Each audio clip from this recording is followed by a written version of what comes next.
everyone, welcome to IT Talks. My name is Anastasia Lauren, and today we have a special guest in our edition, Sajjad Karim, former member of European Parliament for Northwest England. Hello and welcome to our program. Anastasia, it's always a pleasure.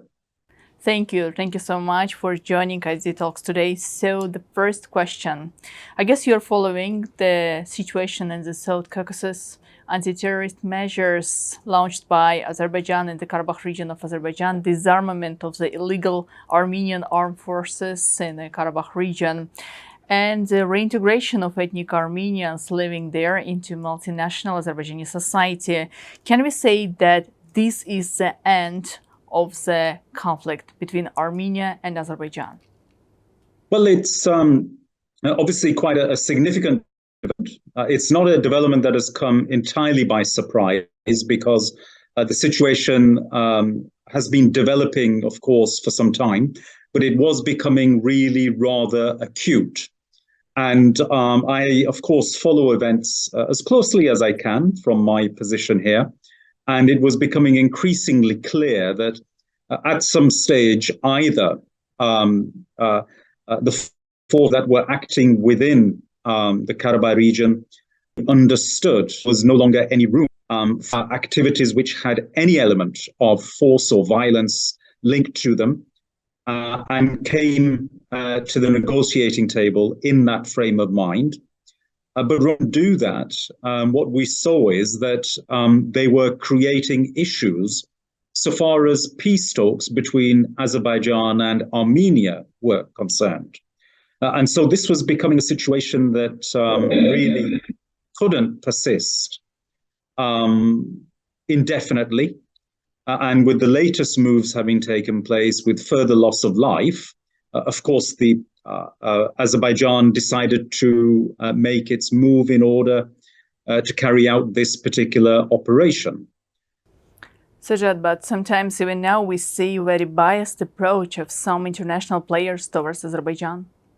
There was, of course, very strong reactions, I thought, from various parts of the West, including from the European Union, so far as statements are concerned.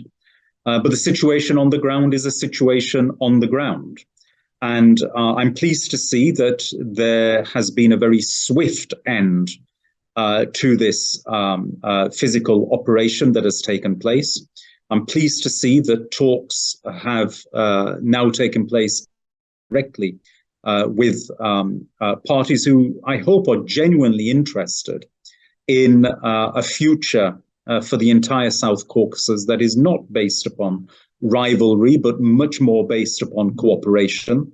And certainly, I think the one thing that the international community will take a tremendous amount of hope from is President Aliyev's statement on television live when he addressed the people of Azerbaijan. And he made it absolutely clear that all Armenian all people from Armenia who live in Karabakh and have lived there for as long as they have, if they choose to remain, they will be treated as full Azerbaijani citizens with full rights and protected in every way. And this is exactly the sort of message that needs to go out. And based upon my own memory of having met with President Aliyev in my role as a member of the European Parliament and chair of the relevant committee, throughout that time, he, from 2014 to 2019, he would always speak about peace, but not just for Azerbaijan, but peace for the entire South Caucasus with a development agenda. And certainly since the recapturing of territories in the most recent years, I have seen a tremendous development program unfold, which has a vision for allowing the entire region to rise, not just Azerbaijan. And so that gives certainly me some hope that with the conclusion of this particular operation in such a speedy way, and this particular speech from the president, I regard as being a very important speech, we can take a lot of hope that we will see very swift movements in a direction towards allowing for this part.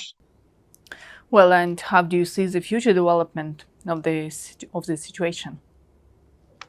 So now, with the very swift conclusion of this particular operation, and based upon the president's speech to the nation, and based upon his record of delivery, a couple of years that we have seen, I believe that there is hope that the international community can take, that Azerbaijan will actually deliver what the president has stated, and that all of the residents of Karabakh will be able to attain full Azerbaijan citizenship and rights and full protections. Sajjad, in your understanding of the situation, how will it affect the future negotiation process between Armenia and Azerbaijan? Well, I think the Armenian population of Karabakh have a very significant and real role to play here. Unfortunately, the peace talks between Azerbaijan and Armenia were deeply affected by people who claim to speak on behalf of Armenians in Karabakh, but actually they were not speaking on behalf of the Armenians of Karabakh at all. They had their own vested interests. But now that they are out of the frame, I believe that the Armenians who live in Karabakh have a very significant and real role to play, not only to help the redevelopment and reintegration of Karabakh, the entirety of Karabakh, into Azerbaijan, and it's always legally been Azerbaijani territory, but also to help and become a bridge between repairing relations between Azerbaijan and Armenia. Sajjad, and how the situation in Armenia may affect the process. We know about high level of tensions rising inside the political system of the Armenian government. The protests are going on the street of Yerevan. How all of this may affect the processes in the region of the South Caucasus.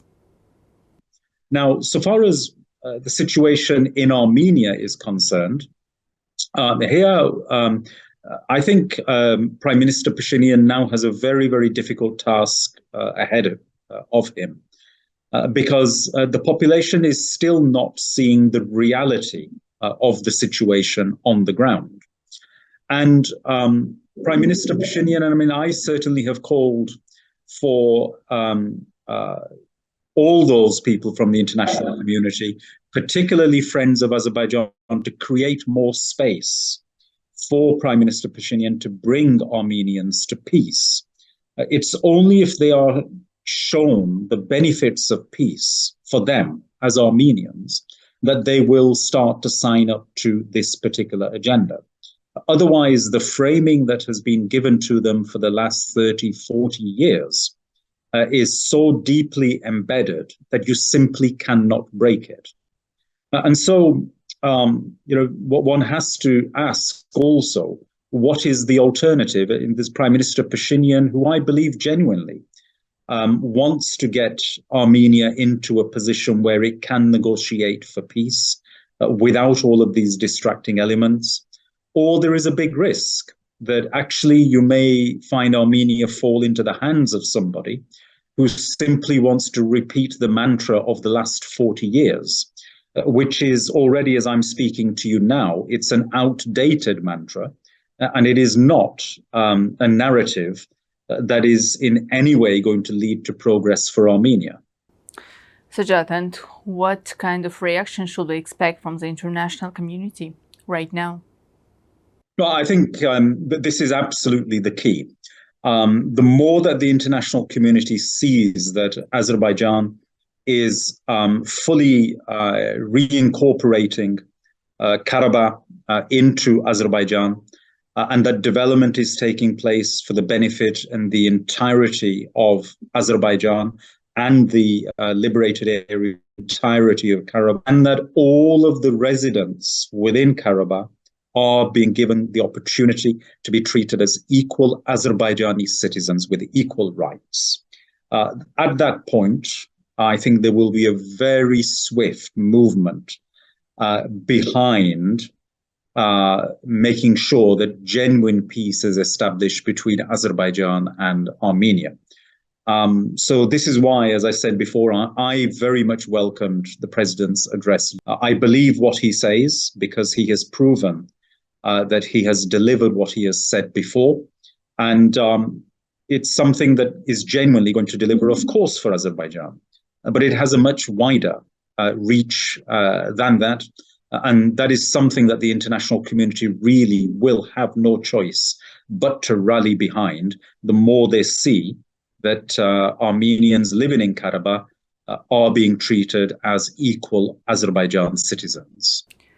Sajjad, no any doubts that Azerbaijan will treat equally all its citizens, doesn't matter, even if they are ethnic Armenians who are now living in the Karabakh region of Azerbaijan, all their rights will be protected as they're the citizens of our republic.